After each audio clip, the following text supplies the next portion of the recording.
JNK star media news की हमेशा कोशिश रहती है जम्मू कश्मीर के हमारी जो पर्सनैलिटीज़ हैं उनसे हम आपको रूबरू कराएं। तो आज जिनसे हम आपको रूबरू कराने जा रहे हैं काफ़ी ज़्यादा कुछ ही महीने हुए हैं लेकिन सोशल मीडिया के ऊपर काफ़ी ज़्यादा चर्चा में रहते हैं।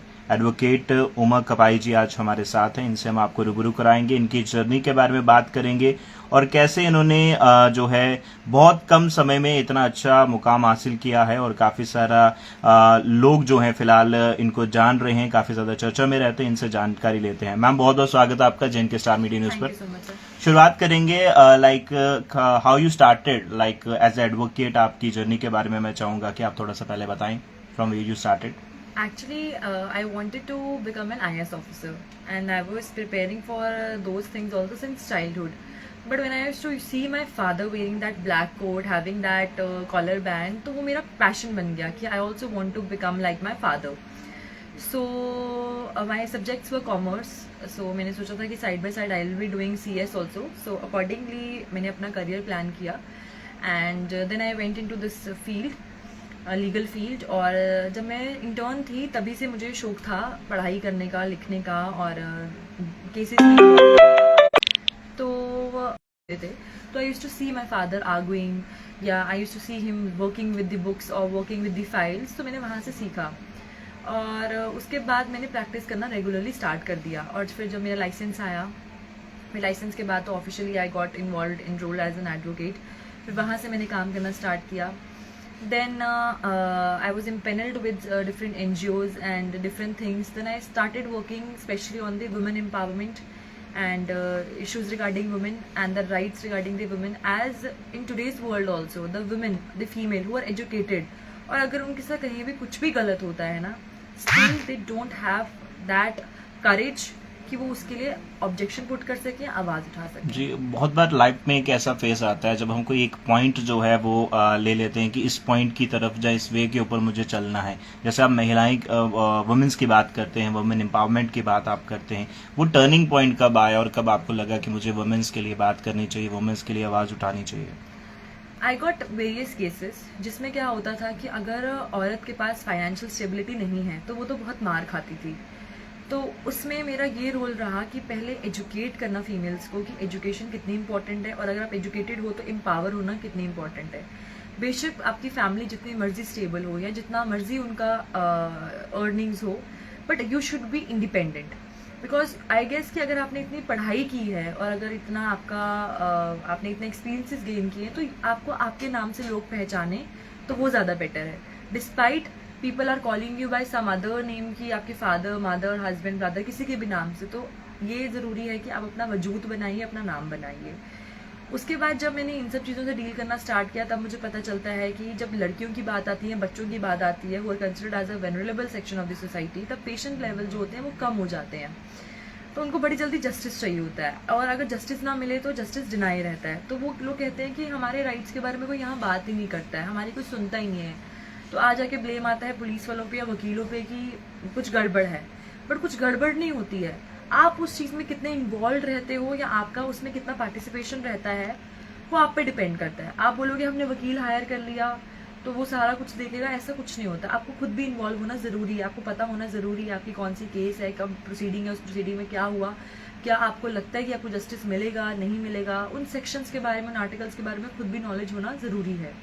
तो this was my turning point when it was like कि जो एजुकेटेड लड़की है उसके साथ भी इतना कुछ होता है आजकल की सोसाइटी में कि वो आवाज़ उठाने से डरती है। तो जो अनएजुकेटेड होंगी या जो रूरल एरियाज़ की लड़कियाँ होंगी उनके साथ क्या होता होगा। जी जी। आज भी ऐसी सोसाइटीज़ है जहाँ पे औरतों को बाहर नहीं आने दिया जाता और उनको काम नहीं करने दिया जाता। बट ऐसा क्यों है? मैं हर इंटरव्यू में या हर मीडिया बाइट में यही चीज़ बोलती हूँ कि औरत और मर्द एक गाड़ी के दो पहिए हैं जिनका साथ में चलना बहुत ज़रूरी है, हाथों में हाथ डालकर चलना बहुत ज़रूरी है, ताकि हमारी सोसाइटी ग्रो करेगी, प्रॉस्पर करेगी, जेएनके का भी नाम होगा तो इंडिया का भी नाम होगा। जी जी, आप वुमेन्स की बात करते हैं और हाल ही में 3 नए क्रिमिनल लॉज जो हैं वो जो है वो बनाए गए हैं, और आपको क्या लगता है इसका क्या बेनिफिट जो है और कितना बेनिफिट जो है वो वुमेन्स को मिला है, और क्या कुछ आप इसको लेकर बताना चाहेंगे? देखिए, जो हमारे ये सीआरपीसी आईपीसी थे, जो 3 हमारे क्रिमिनल लॉज थे ब्रिटिशर्स के टाइम के, वो उन्होंने लॉज बनाए थे 50 साल की इंडिया की कंडीशंस को ध्यान में रखते हुए। अब तो हमें आज़ादी लेने में भी कुछ ही वक्त रह गया जब हम सेंचुरी भी पार कर जाएंगे 2047 में। जो हमारा एक विजन है हमारे प्राइम मिनिस्टर का भी, विकसित भारत का, कि 2047 में हम इंडिया को कहाँ तक देखेंगे। लोग सोचते हैं 5 साल 10 साल, बट वो 2047 की बात करते हैं, जब हम सेंचुरी एक साल पूरा 100 साल कंप्लीट करेंगे आज़ादी लिए हुए। तो ये जो लॉज थे हमारे, ये लॉज हमारे कलोनियल पीरियड से आए थे, ब्रिटिशर्स ने बनाए थे। आप कभी बुक्स पढ़ेंगे या बेयर एक्ट्स पढ़ेंगे, उसमें उनका मेंशन किया गया होता था।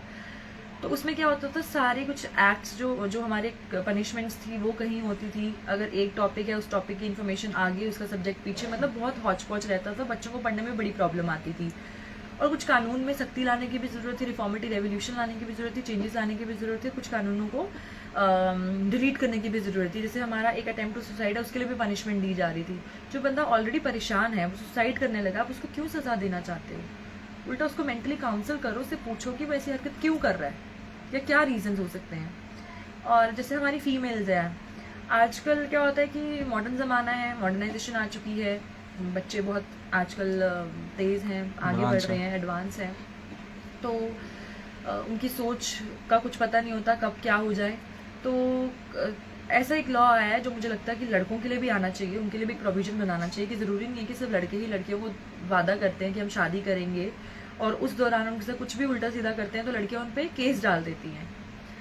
बट लड़कों के लिए भी ऐसा होना चाहिए। कुछ लोग ऐसे भी होते हैं लड़के कि जिनके साथ लड़कियां फेक प्रॉमिसेस करती हैं शादी का, और उनको भी गलत झांसे में रख के उनका भी इस्तेमाल कर सकती हैं, क्योंकि अगर अच्छे लोग हैं तो बुरे लोग भी हैं, और अगर लड़के बुरा कर सकते हैं तो लड़कियां भी बुरा कर सकती हैं। ऐसा हम नहीं बोल सकते कि लड़के ही बुरा करते हैं।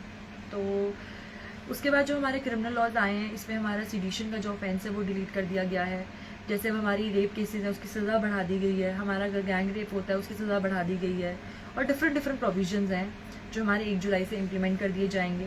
और ये तारीख इसलिए चूज़ की गई है क्योंकि जून जुलाई की छुट्टियां वकीलों को भी होती है, जजेस को भी होती है, तो वो भी अच्छे से उसको स्टडी कर पाए, पढ़ पाएँ, क्योंकि हम इतने सालों से उनका कानून फॉलो करते आ रहे थे, तो हमें भी उस चीज़ की आदत है। अब उस आदत को भी बदलने में हमें भी थोड़ा टाइम लगेगा कि हम उसको सीखेंगे, पढ़ेंगे, जानेंगे, और उसके बारे में उसी को फिर हम लागू भी करेंगे। जी, at the end of the conversation मैं आपसे जानना चाहूँगा, जैसे आप वुमेन्स की बात कर रहे हैं, वुमेन एम्पावरमेंट के लिए आप काम कर रहे हैं, फर्दर आप क्या स्टेप्स लेने वाले हैं, जो क्या आपकी स्ट्रेटजीज़ है कि कैसे जम्मू कश्मीर के अंदर वुमेन्स को जो है वो एम्पावर किया जाए, थोड़ा एजुकेट किया जाए, अवेयर किया जाए? देखिए, आजकल ज़माना है मॉडर्नाइजेशन का, इंस्टाग्राम, फेसबुक, व्हाट्सअप सब चल रहा है। यहाँ पे अब मुझे लगता है कि शायद लोग ऑफेंड भी हो सकते हैं इस चीज़ से। अगर ऑफेंड होंगे तो इसके लिए माफ़ी चाहती हूँ।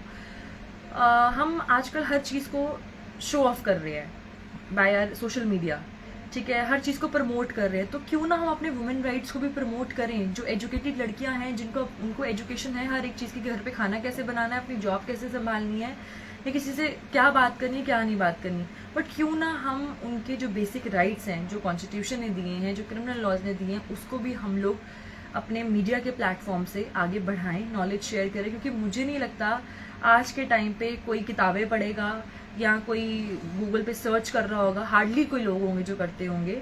बट मीडिया के थ्रू जो इन्फ्लुएंस आता है, जैसे उसको मीडिया को 4th पिलर ऑफ डेमोक्रेसी बोलते हैं, तो मीडिया के थ्रू ही इन सब चीज़ों को हमें सर्कुलेट करना चाहिए। जैसे लीगल अवेयरनेस कैंप्स जो हैं वो मैं सोच रही हूँ ऑर्गेनाइज करवाने के लिए, NGOs के साथ जैसे मैं जुड़ी हुई हूँ, तो वहाँ पर जाके उन बच्चियों को या जो लड़कियां हैं जो बहुत पीड़ित हैं, जिनका कोई साथ देने वाला नहीं, उनका साथ देकर, उनको एक हौसला देके, एक इमोशन सपोर्ट देके मैं काम करना चाहती हूँ। और मैं चाहती हूँ कि हमारी सोसाइटी में थोड़ा रेवोल्यूशन, थोड़ा रिफॉर्म आए, कि हम ये ना सोचें कि ये हमारी तकलीफ नहीं है, हम ये सोच के चलें कि अगर कल हम उसकी जगह होंगे तो हमारे साथ क्या होगा या हमारे पे क्या बीतेगी।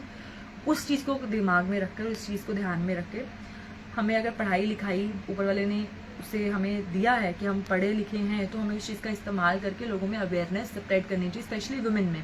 क्योंकि एक औरत जो होती है वो एक पिलर होती है अपनी फैमिली का भी, और उसकी शादी होगी अपने इन लॉज का भी, तो उसको सबको बैलेंस करके चलना पड़ता है। तो इसलिए बट उसको अपने राइट्स के बारे में, अपने legal rights, constitutional rights, civil rights, हर चीज़ के बारे में इंफॉर्मेशन होनी चाहिए, कि ताकि कहीं भी उसका कुछ भी गलत हो ना, तो उसको किसी को फ़ोन करने की ज़रूरत ना हो, उसके पास वो शब्द ही काफ़ी हो कि सामने वाला चुप भी हो जाए और उसकी परेशानी भी सॉल्व हो जाए। जी, thank you so much ma'am for your precious time.